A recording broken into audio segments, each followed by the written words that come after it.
Assalamualaikum warahmatullahi wabarakatuh. Kami dari kelompok 6 terkait tax treaty Indonesia Turki akan menjelaskan dan berdiskusi terkait dividen dan bentuk usaha tetap. Perkenalkan, nama saya Jabar Badrul Zaman. Nama saya Rangga Prabowo-Gumilar. Nama saya Tafena Ramadan. Nama saya Nabila Manut Solihah. Nama saya Riana Tulaisi Fairunisa. Mari kita mulai ke video aja.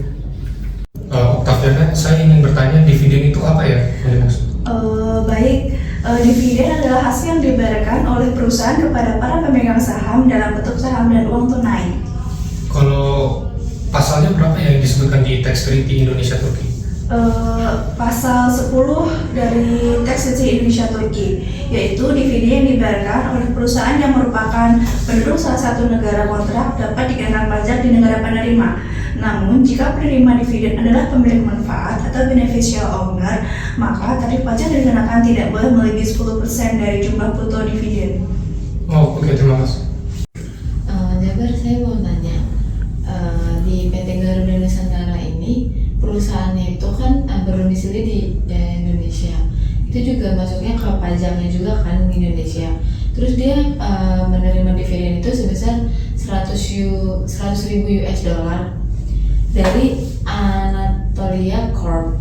Terus perusahaan yang di Anatolia ini dia berdomisilinya itu di Turki. Terus PT Garuda Nusantara ini adalah beneficial owner dari dividen tersebut yang memiliki saham sebesar 25% dari PT Anatolia Corp. Terus pertanyaannya itu ada 3 yang mau saya tanyain. Yaitu yang pertama, berapa jumlah PPh yang dikenakan di Turki atas dividen tersebut?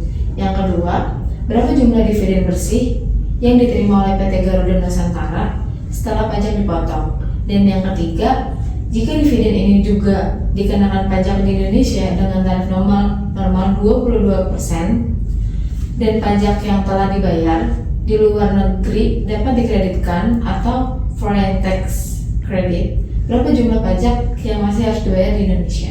Baik, saya akan menjawab untuk pertanyaan nomor 1 itu. Jawaban itu PPh di Turki sebesar 10% dikali dengan 100.000 US dollar, hasilnya yaitu 10.000 US dollar.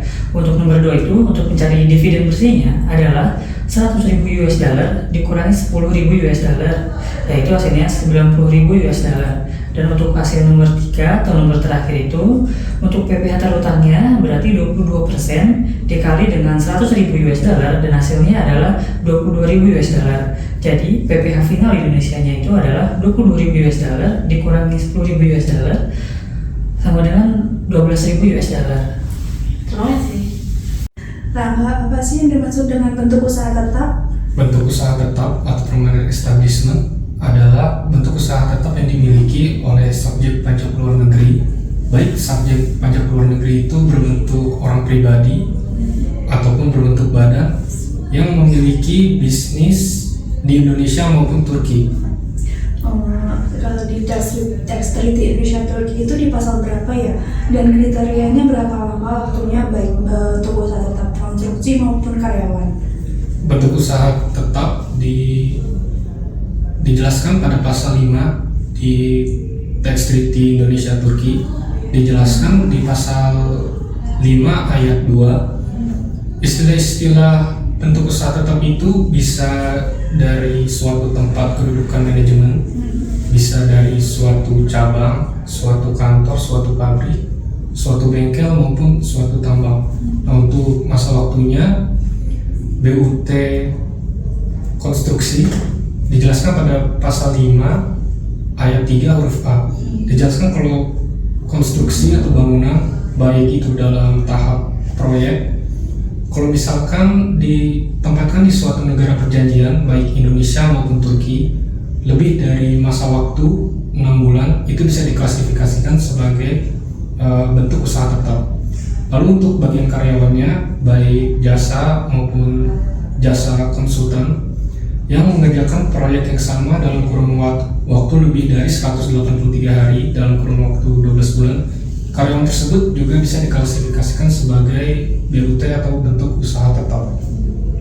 Terima kasih. Ya.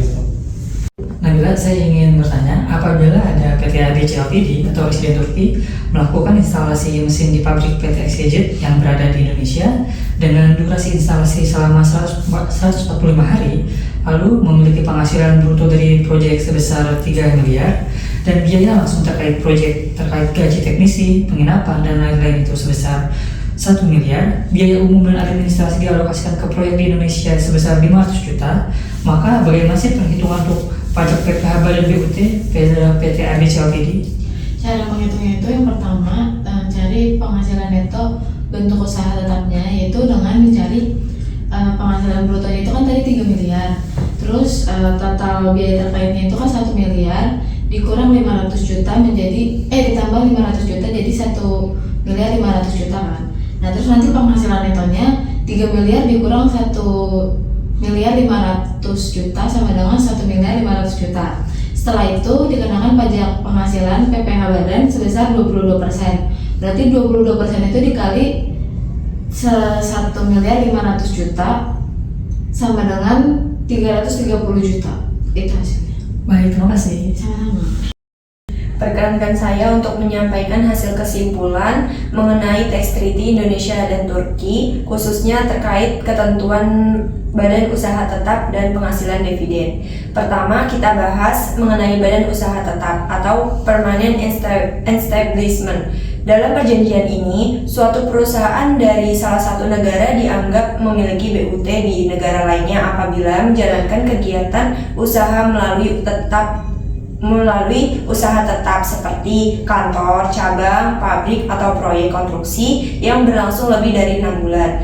Hal ini berarti jika perusahaan Turki memiliki proyek di Indonesia selama lebih dari 6 bulan, maka Indonesia memiliki hak untuk mengenakan pajak atas laba yang dihasilkan dari kegiatan tersebut melalui skema BUT. Begitu pula sebaliknya untuk perusahaan Indonesia di Turki. Kedua, mengenai dividen. Tax Treaty Indonesia-Turki memberikan pengurangan tarif pajak atas penghasilan berupa dividen. Berdasarkan pasal 10 dari perjanjian tersebut, apabila penerimaan dividen adalah beneficial owner, maka tarif pajak yang dikenakan di negara sumber dibatasi maksimal sebesar 10% dari jumlah bruto dividen. Pengaturan ini bertujuan untuk mencegah permajakan berganda, memberikan kepastian hukum bagi investor, serta mendorong arus investasi antara kedua negara. Sebagai kesimpulan, perjanjian ini memainkan peran penting dalam menciptakan sistem perpajakan internasional yang adil dan efisiensi. Internasional khususnya melalui pengaturan BUT yang jelas dan tarif preferensial atas dividen yang mendorong kerjasama ekonomi bilateral. Terima kasih. Baik, sekian video pemaparan materi dari kelompok kami tentang dividen dan bentuk usaha tetap. Kurang lebihnya mohon maaf. Wassalamualaikum